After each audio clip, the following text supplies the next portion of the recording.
Welcome to today's Explainer. We're cracking open a truly fascinating corporate document today, the Q1 FY27 presentation for Amines Plasticizers Limited, or APL for short. Now, on the surface, this might just look like your standard earnings deck, but we're actually going to break down the anatomy of a company that acts as a silent, absolutely crucial player in the everyday industries that literally power our world. If you want to understand how a specialized chemical manufacturer builds a highly defensible business model, well, you're in exactly the right place. Okay, let's dive right in.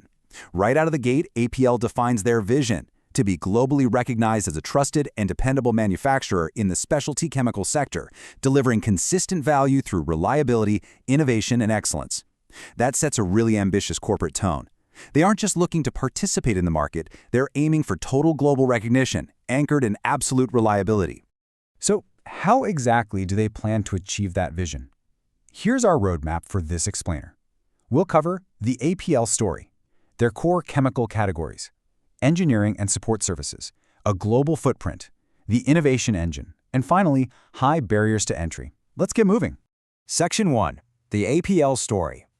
Chapter 1 of our corporate breakdown starts at the very beginning. So APL has been around since 1973. Headquartered in Mumbai, they are a true pioneer in the chemical manufacturing space. But what really put them on the map, and what you should definitely take away from this, is that APL was the very first Indian company to indigenously develop and manufacture MDEA, or methyl diethanolamine. This is a massively critical solvent for gas treatment. By developing this completely in-house, they didn't just swap out an import, they elevated themselves to become one of the top global producers of these crucial industrial solvents. Section 2. Core chemical categories. Now that we know who they are, let's shift to the technical side of the business. First up, we've got their gas-treating chemicals and specialty solvents. This features MDE and their proprietary aminosol series. Honestly, the best way to think about these complex chemicals is to imagine them as massive industrial purifiers. In large-scale refineries, fertilizer plants, and gas units, you've got dangerous or just downright unwanted elements, like carbon dioxide and hydrogen sulfide. APL's chemicals are introduced into those systems specifically to scrub and remove the bad stuff, ensuring the final output is pure, safe, and super efficient. Now, when you break down their vast portfolio, it neatly separates into two really fascinating camps. On one side, you have various alkanolamines, but on the other side, morpholine and its derivatives.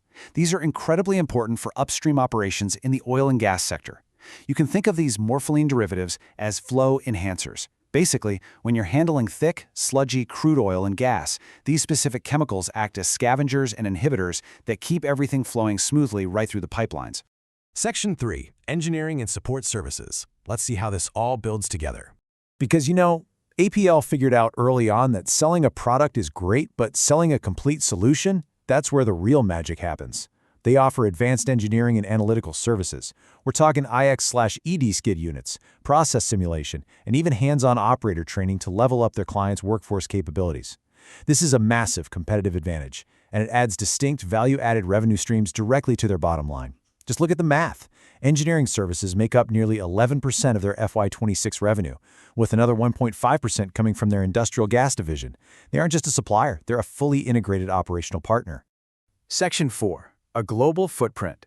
With a product line that robust, APL's impact stretches way beyond Mumbai. And breaking down their regional revenue brilliantly illustrates that global reach across multiple continents. They've got a solid 7.45% revenue contribution coming from Central Asia, in places like Uzbekistan, over 2% across major European markets like Germany, France, and the UK, all the way out to the Caribbean, Africa, and Oceania. They are actively servicing clients in over 50 countries worldwide. That completely cements their status as a trusted global manufacturer. Section 5. The innovation engine. But here's the reality of the specialty chemicals sector. None of this global scale is possible without rigorous in-house R&D. Innovation is the absolute lifeblood of this industry. Picture the incredibly precise micro-scale lab work required to develop these proprietary blends. It takes immense technical expertise. But what makes APL truly special is their ability to translate that delicate bench-scale chemistry directly to large-scale, heavy industrial precision. This in-house R&D capability means they can constantly iterate, test, and scale new solutions for their global clients, entirely without relying on outside technology. Section 6. High Barriers to Entry. We've reached the final chapter, and really the climax of this explainer. So I want you to think about this for a second. In a global economy filled with countless chemical manufacturers, what actually keeps competitors out of APL's territory? How do they protect their market share from newer, cheaper entrants? Well, the answer lies in their incredibly deep economic moats. The very first massive barrier to entry is the chemistry itself. APL operates in a technically intensive segment that relies on multi-step reactions. We're talking about complex processes like ethyloxylation, cyclization, and the creation of those highly specific morpholine derivatives we mentioned earlier. These reactions require absolute, pinpoint precision control. A low-scale competitor can't just rent a basic warehouse and easily replicate these multi-step chemistries. The science itself is a literal wall. And the crucial point here is how APL has effectively turned potential operational headaches into highly defensible walls protecting their business. They expertly manage hazardous processes, like handling ethylene oxide and propylene oxide, supported by highly trained teams. They operate continuous, multi-purpose system assets that are just way too cost-prohibitive for startups. Plus, they face incredibly high customer approval timeframes. Refineries and pharma clients require long development and testing cycles before they'll trust a new solvent. But once APL is in, they are very hard to replace. Combine all that with their in-house specialization for safely transporting these hazardous materials, and you've got a nearly impenetrable moat against low-cost imports. Finally, they've strategically insulated themselves through two main pillars. First up, client diversification.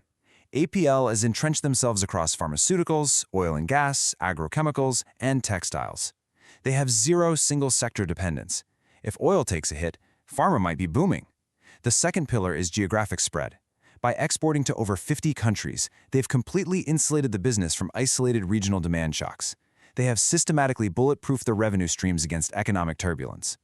Which brings us to our final thought for today's explainer. We've seen how APL has built an incredibly defensible business model, backed by complex chemistry, a rich history of innovation, and highly diversified revenue streams. And now, they're actively shifting towards higher-margin products like their blended amino-sol solvents. So the real question is, with these inherently deep economic moats and a strategic shift towards higher-margin products, how will APL leverage this corporate fortress to navigate the future global economy? It's a fascinating trajectory, and I hope this breakdown has given you the structural understanding to watch their next moves closely.